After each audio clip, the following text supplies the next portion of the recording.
पति पत्नी का रिश्ता यदि चलाना है तो दोनों को एक दूसरे का सम्मान करना पड़ेगा। लेकिन आजकल जानते हो क्या देखना को मिलता है समाज में?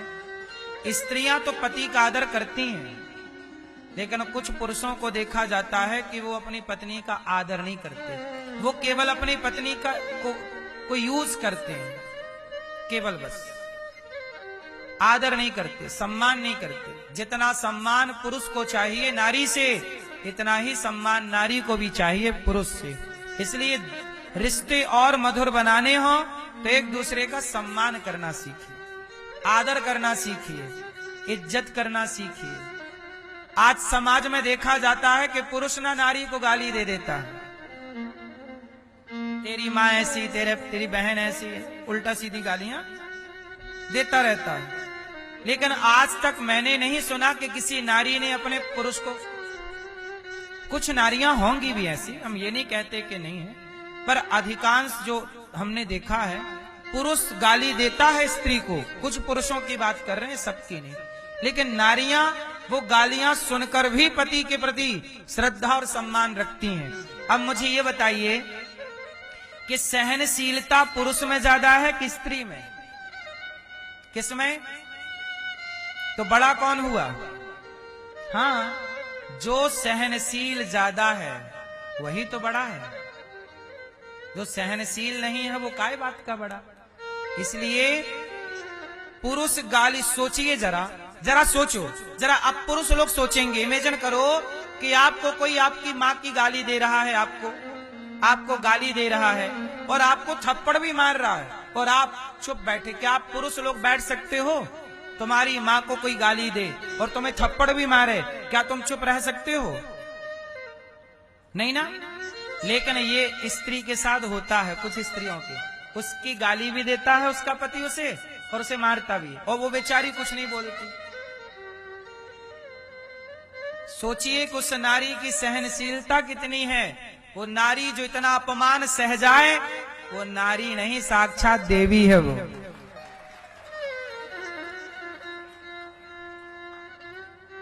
नारियों को सताया गया, इसलिए नारियां आजकल ना मारने लग गई पुरुष को भी। ले बात बकबक करता, ले फिर आदमी रोता, अरे मार दिया, तूने भी तो मारा था। इसलिए आजकल की लड़कियां ना वो पैक वैक करने लग गई ड्रम में। चल 3-5 किया तो पैक कर दूंगी ड्रम में। बात सह लिया भाई, बात भी सही, कब तक सहे आदमी। इसलिए हमारी बहन बेटियां मजबूत हो गई हैं, झांसी की रानी हो गई। पर मेरी मां झांसी की रानी ने अंग्रेजों को निपटाया था, पति को नहीं। ये बस याद रखना कि आप झांसी की रानी तो बने, पर दुश्मन के लिए बने, पति को नहीं।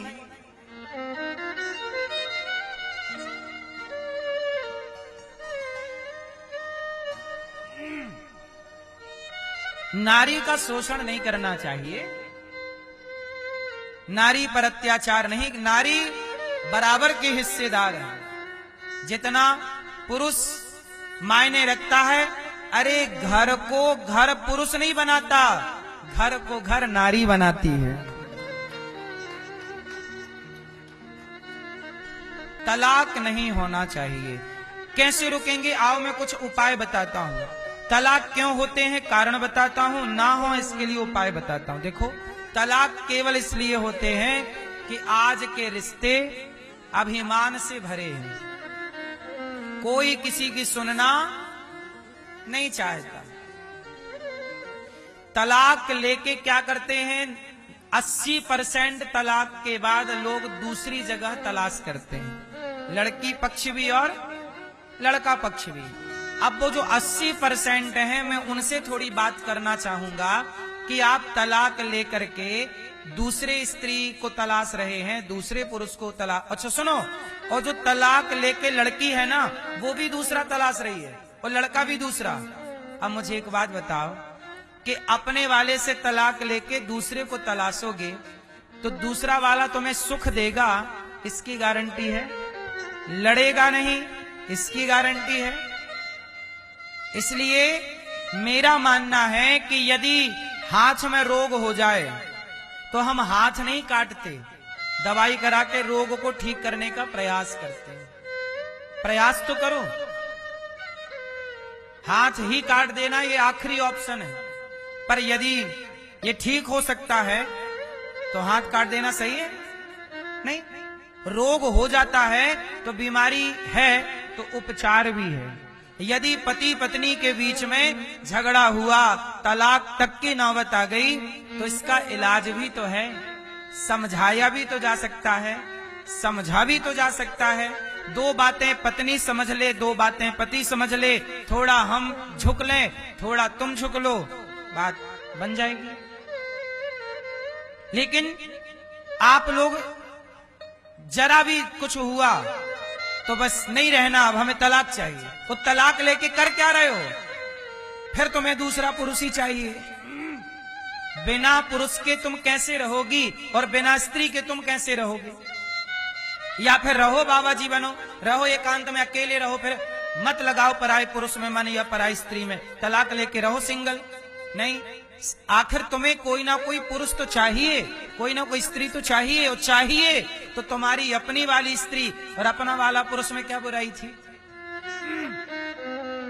चाहिए ही तो देखो, गृहस्थी में आए हो ना तो दो बात सुननी पड़ेगी, स्त्री पुरुष दोनों को। यदि दो दो बात सुनने लग गए हम, भगवान कृष्ण शिशुपाल की 100 बातें इसलिए तो सुने कि मैं 100 बातें सुन लेता हूं, तो भक्तों तुम 2-4 बातें सुनते रहना। यदि सुनते रहोगे तो तुम्हारे तलाक नहीं होंगे।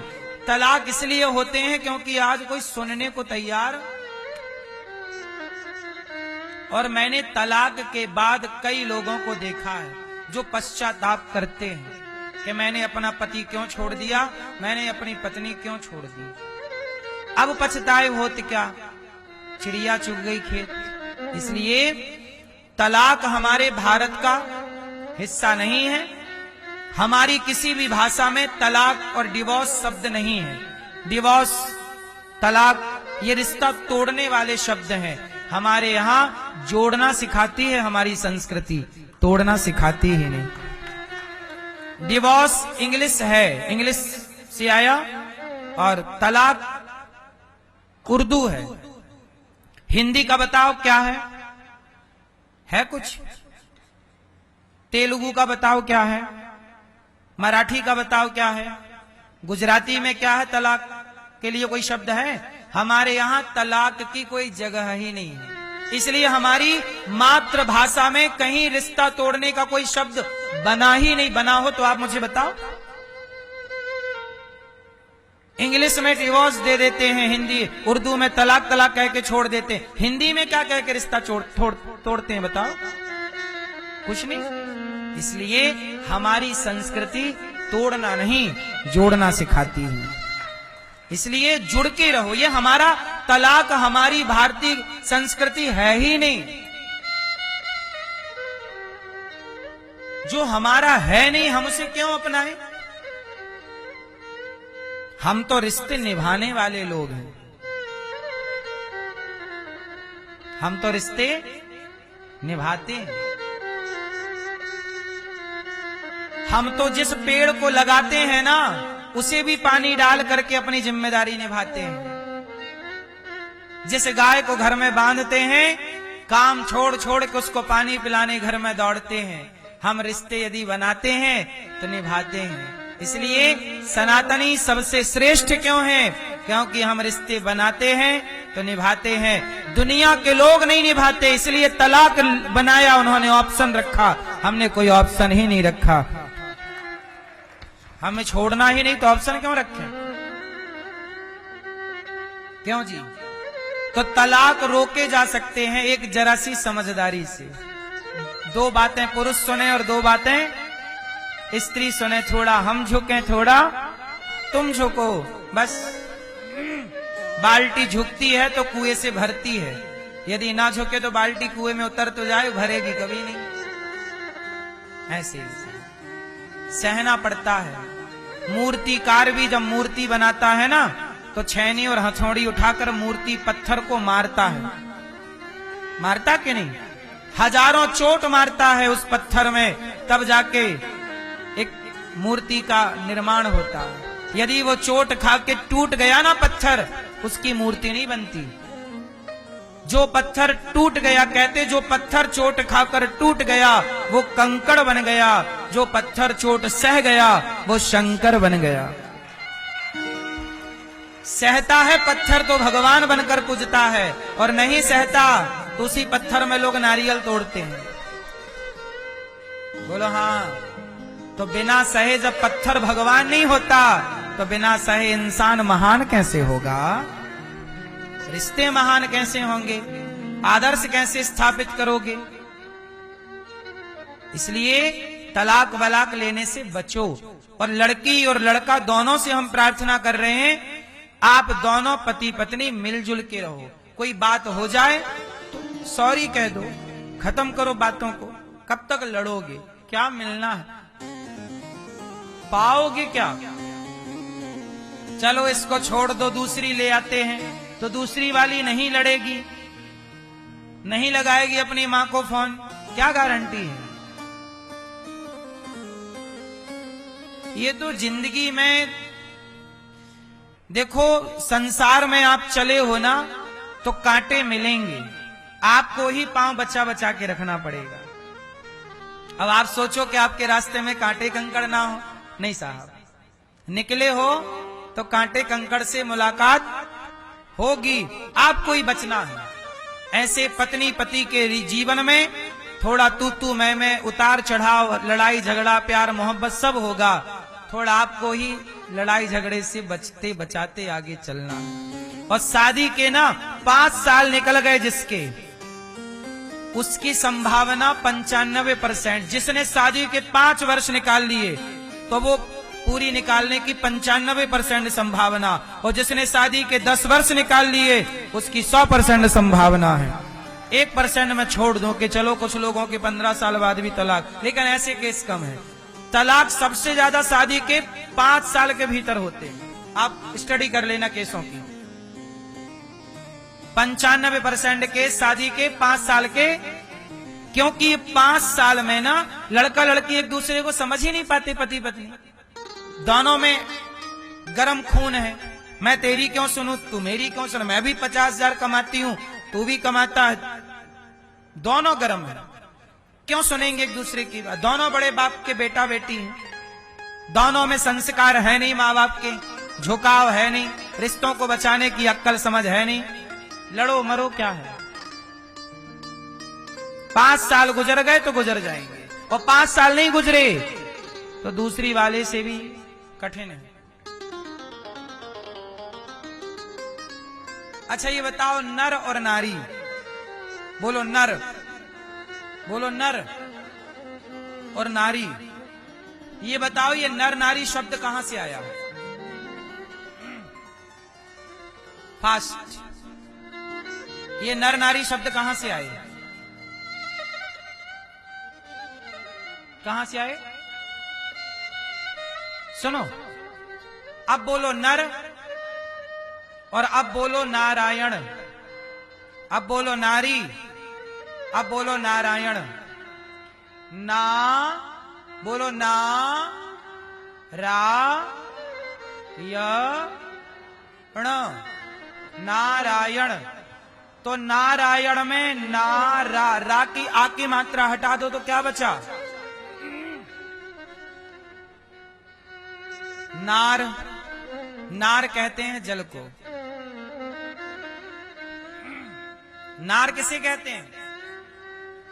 जल में शयन करने के कारण भगवान का नाम पड़ा नारायण। नार कहते हैं जल को। जल में शयन करने से नाम पड़ा नारायण। जल में रहते हैं नारायण। तो नारा, तो नार, नारा से क्या हो गया? मतलब नर और नारी।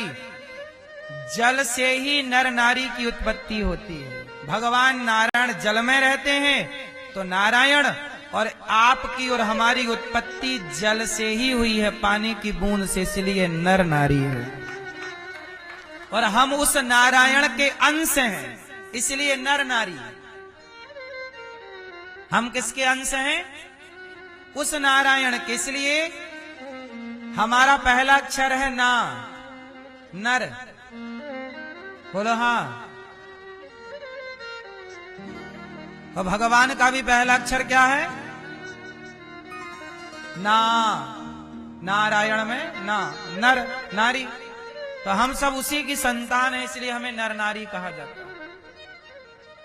तो आप सब किसकी संतान हो? ईश्वर की। नार मतलब जल, जल से आप और हम सब की उत्पत्ति हुई, इसलिए नर नारी कहा गया है। इसलिए मेरी मां, हम सब ईश्वर की संतान हैं और दोनों बराबर की हिस्सेदारी रखते हैं, इसलिए दोनों को एक दूसरे का आदर करना चाहिए। बोलो नर। कितने अक्षर? जोर से। और नारी में कितने अक्षर? नारी में ज्यादा है, मात्रा भी लगी है? ना में आकी और रा में बड़ी की मात्रा नर में नहीं लगी, बड़ी की मात्रा नारी में लगी, इसलिए बड़ी नारी है। बड़ी कौन? नारी बड़ी। नर में 2 अक्षर है, मात्रा है ही नहीं। इसलिए मेरी मां, कुल मिलाके आप शब्दों से देखिए, इतिहास से देखिए, कहीं भी देखिए, भगवान कृष्ण अकेले नहीं है, राधा जी के संग है। राम अकेले नहीं है, सीता जी के संग है। नारायण अकेले नहीं, लक्ष्मी जी के संग। शंकर जी अकेले नहीं, पार्वती जी के संग। बस आप लोग हैं जो अकेले अकेले घूमते रहते हैं। पति के साथ आया जाया करो मेरी माँ, पत्नी के साथ आया जाया करो, साथ में और अच्छा है।